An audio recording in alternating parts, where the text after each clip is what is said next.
I gave everything to save my grandchildren from the foster system, only to discover that love and sacrifice aren't always rewarded the way we expect. What happened next changed everything I thought I knew about family.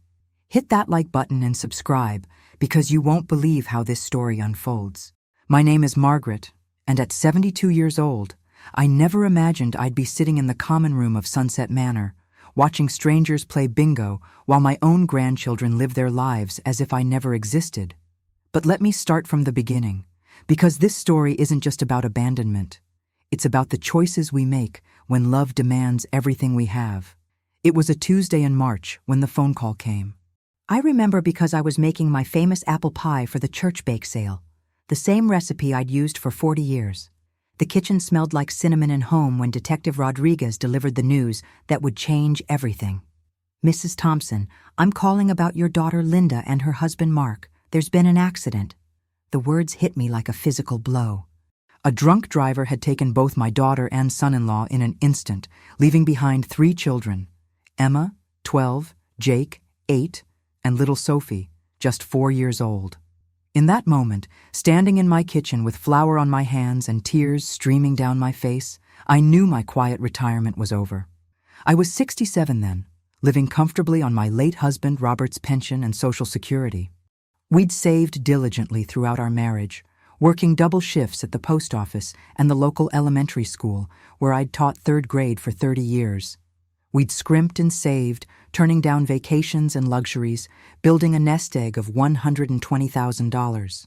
I had enough to maintain my small house in suburban Denver and enjoy the simple pleasures of retirement. I volunteered at the library, tended my garden, and looked forward to visits from Linda and the grandchildren every few weeks. But now everything changed. The next few days were a blur of funeral arrangements, legal meetings, and 3 traumatized children who looked at me with eyes that had seen too much. Emma, always mature for her age, tried to comfort her younger siblings while fighting her own grief. She'd wake up in the middle of the night, sobbing for her mother, then quickly compose herself when she heard Jake crying in the next room. Jake withdrew completely, barely speaking except to ask when his parents were coming home. He'd sit for hours staring out the window, waiting for a car that would never pull into the driveway again. And Sophie, too young to understand death, kept asking for Mommy, her small voice breaking my heart every time. The social worker, a kind woman named Mrs. Patterson, explained the situation clearly during our meeting at the courthouse. "The children can go into the foster system, or if you're willing and able, you can petition for guardianship. It's a big responsibility, Mrs. Thompson. Are you sure you're prepared for this? 3 children, especially traumatized ones, will completely change your life." I looked at my grandchildren, huddled together on my sofa, and there was never any doubt in my mind. Emma was clutching Sophie's hand while Jake leaned against her shoulder. They were all that remained of Linda, all that was left of the family Robert and I had built together. "They're family," I said simply. "They belong with me." The legal process took months, but eventually, I became the legal guardian of 3 children. What I didn't fully understand then was how completely this decision would reshape every aspect of my life. My 2-bedroom house suddenly felt cramped. My careful budget, stretched to accommodate 3 growing children, became a constant source of stress. Emma needed therapy to process her grief and anger. She'd started having panic attacks at school, and the counselor recommended specialized treatment.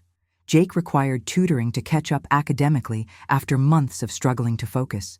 His grades had dropped from A's and B's to D's and F's. Sophie needed constant attention and reassurance, waking up several times each night crying for her mother. I found myself shopping for school supplies, children's clothing, and groceries for a family of 4 on a fixed income that had been comfortable for 1. The first year was the hardest. I dipped into my savings account for the first time in decades, using $5,000 to convert my sewing room into a bedroom for the girls and to buy bunk beds for the boys' room.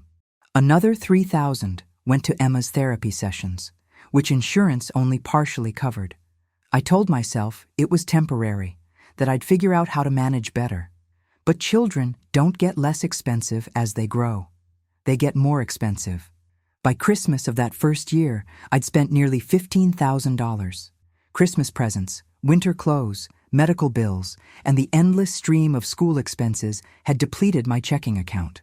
I remember standing in Target, holding a doll that Sophie had been wanting, calculating whether I could afford it after buying Jake's baseball glove and Emma's art supplies for school. I bought the doll, but I paid for it with money I'd transferred from my savings account. That night, I sat at my kitchen table with a calculator and a stack of bills, trying to figure out how to make my income stretch. Social Security and Robert's pension gave me $2,800 a month. The children's expenses alone were running nearly $2,000 monthly. I was spending my future to give them a present, and I was terrified about how long my savings would last. By the time Emma started high school, I had already spent nearly $40,000 of my savings. What started as emergency expenses became a way of life. School supplies, clothes, medical bills, and the thousand small costs that come with raising children had eaten steadily into the nest egg Robert and I had built over 40 years. Emma was bright, so bright that her teachers recommended advanced placement classes and talked about college scholarships. But AP classes meant additional fees, special books, and eventually a laptop for her coursework. I watched my savings account balance drop to levels that would have terrified me 5 years earlier. But when I saw Emma's face light up as she talked about her dreams of becoming a doctor, I knew every penny was worth it.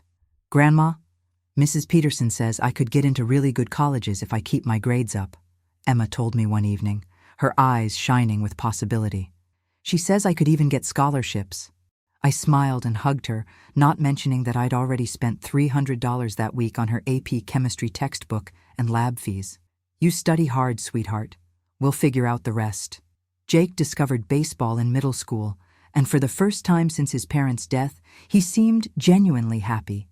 But baseball meant equipment, league fees, traveling to tournaments, and eventually a specialized coach when it became clear he had real talent. The other parents carpooled and shared expenses, but I was often the only grandparent among younger parents with 2 incomes. I'll never forget the day Jake came home from practice, his face flushed with excitement. "Grandma, Coach Williams says I could play in high school, maybe even get a scholarship to college if I keep improving. But I need better equipment, and there's this camp this summer." I looked at my grandson, so much like his father had been at that age, and I couldn't bear to dim his enthusiasm. "We'll find a way, Jake. We always do." That summer camp cost $1,500 plus travel expenses. I paid for it with money I'd planned to use for new windows in the house, windows that were letting in cold air and driving up my heating bills. But watching Jake's confidence grow as he excelled at the sport he loved, I told myself it was the right choice. Sophie, now 8, was struggling in school. The trauma of losing her parents had affected her learning, and she needed additional support. I hired a tutor, paid for educational assessments, and spent countless hours working with her on homework. She was making progress, but it was slow and expensive. Mrs. Thompson, her teacher, Miss Rodriguez, explained during a parent conference, "Sophie is a bright child, but she's still processing her grief. The learning difficulties are likely temporary, but she needs consistent support. Have you considered private tutoring?" I had considered it, but I'd also considered the $50 per hour cost and how it would impact my already strained budget. Still, looking at Sophie's sweet face and remembering her frustrated tears over homework, I knew I couldn't let her fall behind. The tutoring helped, but it cost $200 a week. I started making harder choices. I canceled my cable subscription, stopped eating out, and began shopping exclusively at discount stores. I sold Robert's watch, a beautiful Omega he'd received for 30 years of service at the post office. The pawn shop gave me $800 for it, far less than its value, but I needed the money for Sophie's tutoring and Emma's upcoming SAT prep course. I sold my mother's china set, pieces I'd treasured since her death. Each plate and teacup held memories of Sunday dinners and holiday gatherings, but they brought in $1,200 at the antique shop. Each sale felt like losing a piece of my history, but I told myself these were just things, and the children needed so much more. The hardest moment came when Emma was 16. She'd been accepted to a summer program for gifted students at the University of Colorado, a program that could significantly improve her college prospects. The cost was $8,000, money I didn't have in my checking account. I stood in the bank that day, asking to withdraw funds from my savings, and the balance that appeared on the screen made my heart sink. I had less than $50,000 left of the $120,000 Robert and I had saved. In 4 years, I'd spent $70,000 on my grandchildren. "Are you sure you want to make this withdrawal, Mrs. Thompson?" the teller asked kindly. "That's a significant amount." I looked at the withdrawal slip, my hand shaking slightly as I signed it. "I'm sure," I said, though I wasn't sure of anything except that Emma deserved this opportunity. Emma thrived in the program, making connections and gaining confidence that would serve her well in college applications. She came home full of stories about the professors she'd met and the experiments she'd conducted. "Grandma, I know exactly what I want to do now. I want to be a pediatric surgeon. I want to help kids like Sophie, kids who've been through trauma." Jake made the high school varsity team as a sophomore, attracting attention from college scouts. He'd grown 6 inches that year, and his talent on the field was undeniable. But with greater skill came greater expectations and expenses, better equipment, specialized training, showcase tournaments that cost hundreds of dollars in entry fees and travel costs. Sophie's reading finally improved to grade level thanks to the tutoring and my constant encouragement. She was still quiet, still processing her grief, but she was learning to smile again. She'd started asking about college, inspired by Emma's success. By Emma's senior year, I was working part-time at the local grocery store, something I'd never imagined doing at 71. My arthritis made standing for long periods painful, but I needed the income. The irony wasn't lost on me. I was working to support the same children I'd hoped to help through my retirement savings. My supervisor, a young man named David, who was kind about my slower pace, didn't know that I'd been a teacher for 30 years. To him, I was just another elderly employee who needed the work. I bagged groceries and restocked shelves, my hands aching from the repetitive motions. But I was grateful for the $300 a week it brought in. Emma got into 3 colleges, all offering partial scholarships. The one she wanted most, a prestigious pre-med program, still required $20,000 per year that wasn't covered by financial aid. I had $15,000 left in my savings account. I took out a loan, using my house as collateral. The mortgage broker looked at me with barely concealed concern. "Mrs. Thompson, you're 71 years old. Are you sure you want to take on this debt?" I thought about Emma's dreams, about the little girl who'd lost her parents and found purpose in helping others. "I'm sure," I said, signing papers that would burden me for the rest of my life. Emma graduated college with honors and was accepted to medical school. Jake received a full baseball scholarship to a Division I university. Sophie, now 15, was thriving academically and socially, talking about following her sister into medicine. I should have felt proud, accomplished, victorious. Instead, I felt exhausted and afraid. My savings were gone. My house carried a mortgage for the first time in 20 years. At 75, I was still working part-time, though my arthritis had worsened and I often went home in pain. The nest egg that was supposed to carry me through my golden years had been completely depleted, but I told myself it was worth it. I had saved 3 children from the foster system, given them love and stability, and helped them build successful lives. Emma was Dr. Emma Thompson now, starting her residency in pediatrics. Jake was playing college baseball and studying sports medicine. Sophie was talking about following her sister into medicine. I expected them to visit more often now that they were adults. Instead, I saw them less. Emma called every few weeks, usually rushed conversations between her hospital shifts.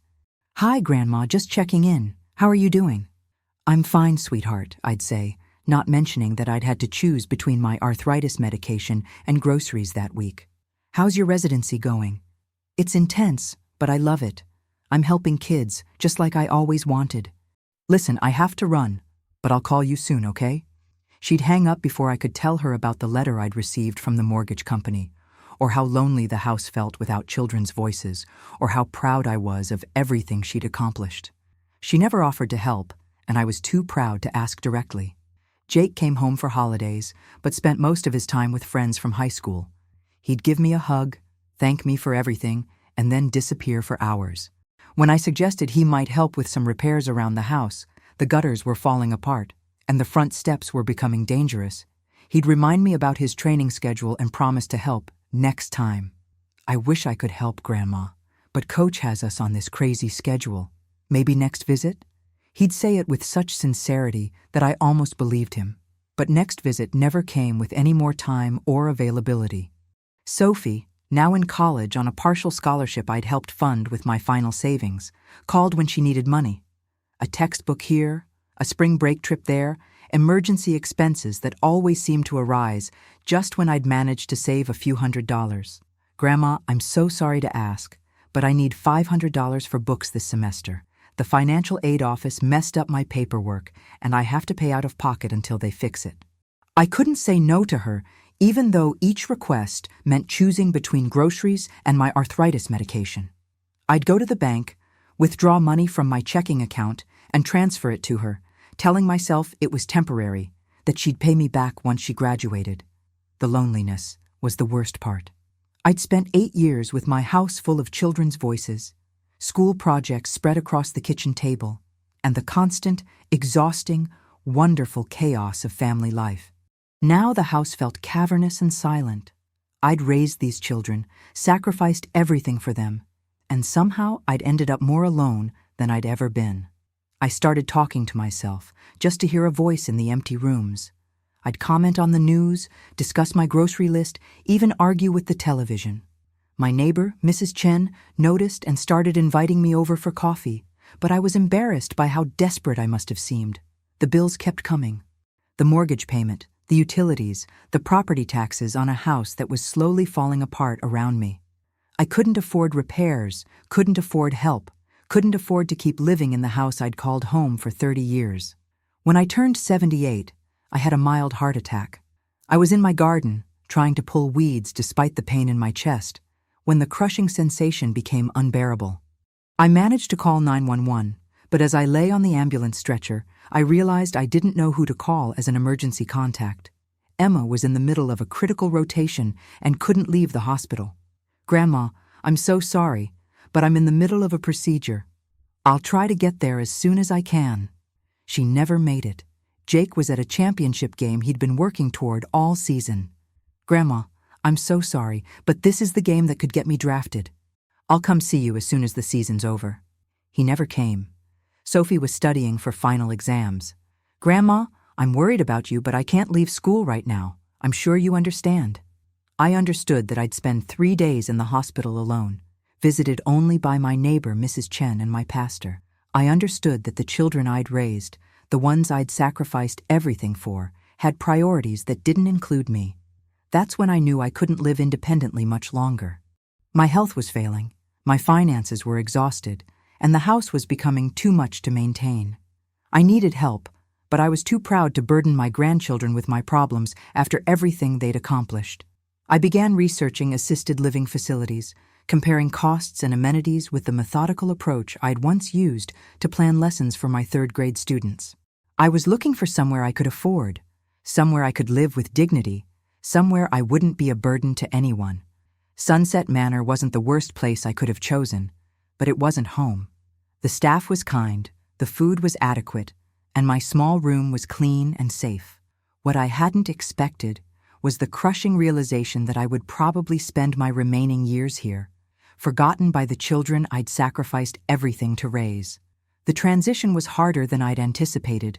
My room was smaller than my old kitchen, with space for only the most essential possessions. I'd sold most of my furniture, keeping only Robert's chair, a few photographs, and the quilt my mother had made for my wedding. Everything else, 40 years of accumulated memories, had been sold or donated. Emma visited once during my first month, staying for exactly 45 minutes and spending most of that time on her phone dealing with hospital emergencies. She looked around the room with the clinical assessment of a doctor, not the emotional connection of a granddaughter.